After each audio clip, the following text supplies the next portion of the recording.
최근 들어 부쩍 김치 공정이 활발해진 중국은 무엇이든 원조가 되기를 바랍니다. 고구려의 역사도 중국이 원조고 김치도 중국이 원조이며 심지어는 한복까지도 중국이 원조라고 우기고 있죠. 그런데 원조를 너무나 사랑하는 중국에게 넷플릭스가 뼈 때리는 자막을 한 줄 올렸습니다. 니네가 원조다라고 말이죠.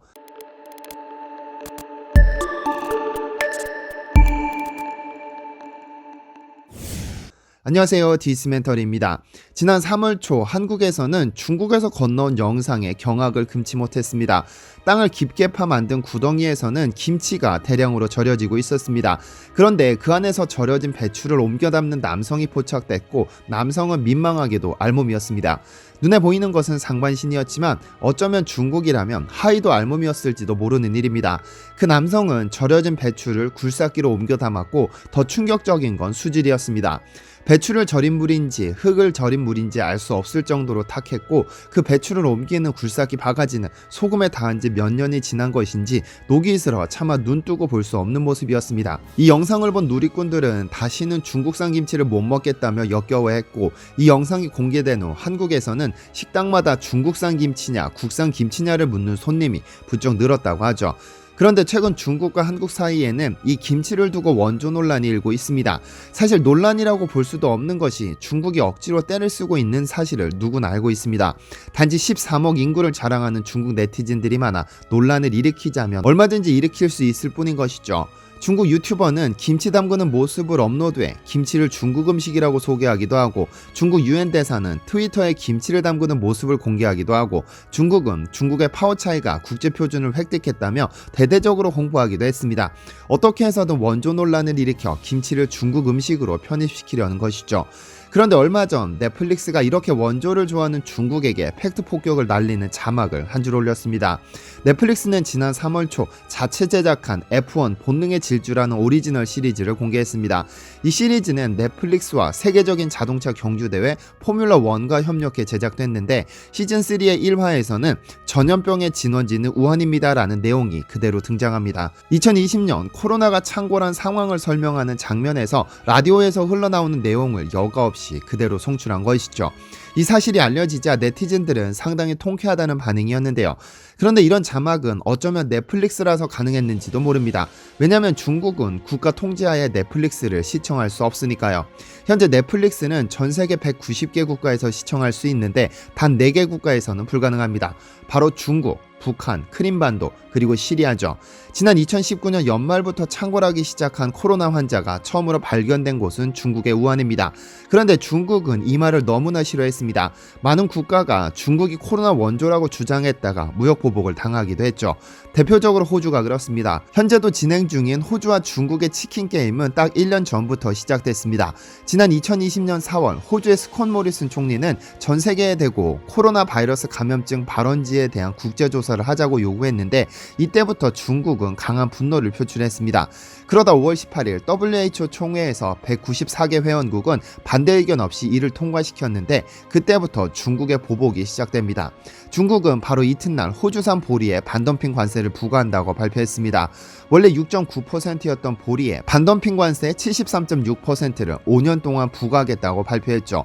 호주는 중국에 가장 많은 보리를 공급하는 국가로 그 규모는 연간 1조 6천억 원에 달합니다. 그리고는 이후 쇠고기 및 와인 등에 대해 제재를 가하기 시작했고 석탄 수입을 전면 중단을 포함해 자국민들의 호주 유학과 관광을 자제하도록 권고하기도 했습니다. 중국이 얼마나 분노했는지를 단적으로 보여주는 예입니다.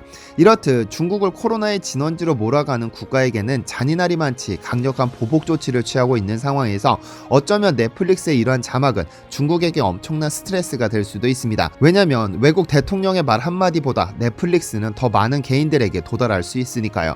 하지만 중국이 넷플릭스에게는 힘을 쓸 수 없는 것이 현실입니다. 중국에서는 넷플릭스를 시청할 수 없는, 즉 넷플릭스가 중국에서 돈을 벌지는 않고 있으니까요.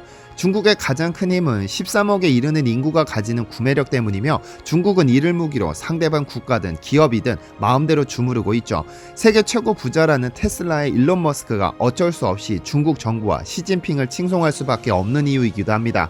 그런데 넷플릭스의 경우 중국이 중국 내에서 영업 활동을 할 수 없도록 제재하는 등의 조치가 불가능합니다. 이미 중국 내에서 서비스되지 못하도록 정부가 막아두고 있으니까요. 그래서 중국의 원조다라는 자막은 전 세계에서 거의 유일하게 넷플릭스만이 낼 수 있는 용기가 아닐까 합니다.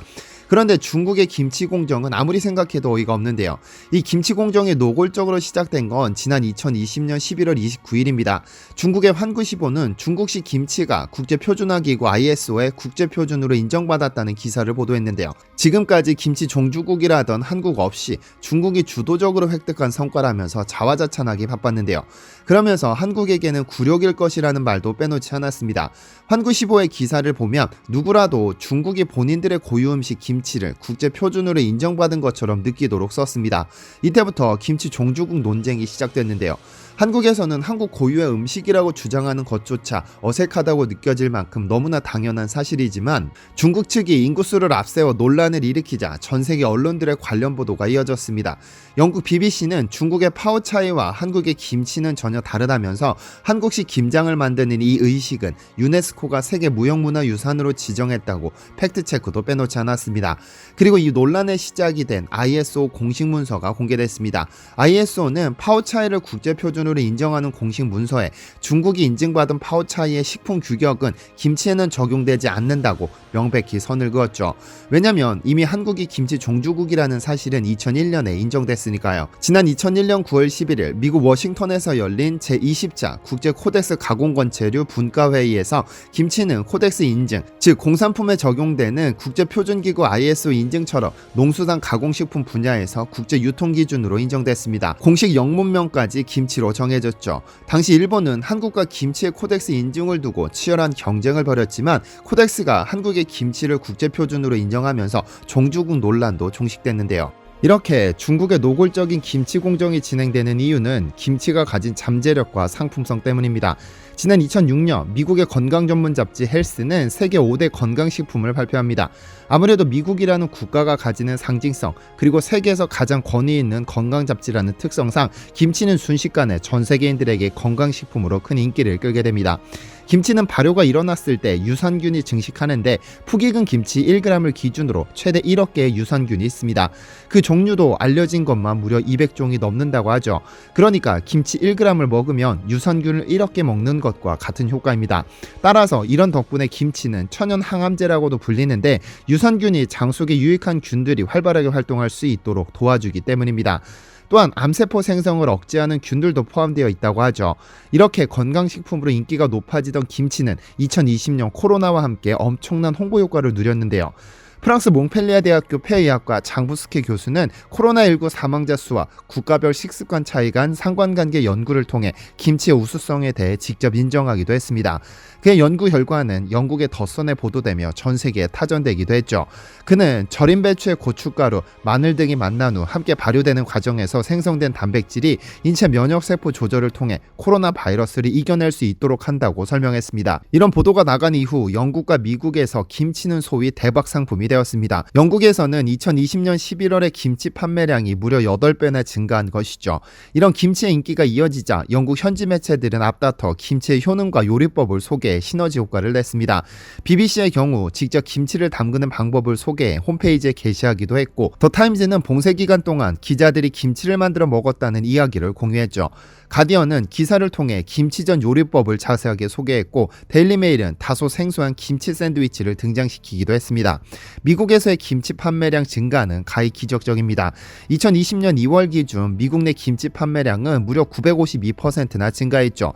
김치가 감염 예방에 효과가 있다는 해외 연구 결과가 나오는 데다 같은 코로나가 유행인데 한국만 유독 낮은 사망률을 보이는 것이 김치의 효능이라는 입소문을 탔기 때문입니다. 어쨌든 한국 고유의 음식 김치가 전 세계적인 인기를 끈다는 것은 좋은 일이지만 중국이 헛소리를 하는 바람에 좀 찝찝하기는 합니다. 지금 당장 미국이나 유럽에서 식당을 오픈해 김치를 고급화하면 성공이 보장된다고 장담하는 이들이 있습니다. 서양인들이 김치와 마늘 냄새를 싫어할 것이라는 편견과 달리 그들은 실제로 김치에 엄청난 열광을 하고 있죠. 세계적인 요리사들은 발효된 김치는 아직 정복하지 못한 신비의 영역이라 인식되고 있고 이미 전 세계 많은 요리사들이 김치를 이용한 요리를 선보이고 있습니다. 심지어 뉴욕에는 동치미 칵테일이 선풍적인 인기를 끌고 있다고 하며 유럽에서는 김치 국물 스테이크까지 존재합니다. 존재한다고 하죠. 이렇게 자랑스러운 김치를 우리가 먼저 지켜야 하지 않을까요? 시청해주셔서 감사합니다.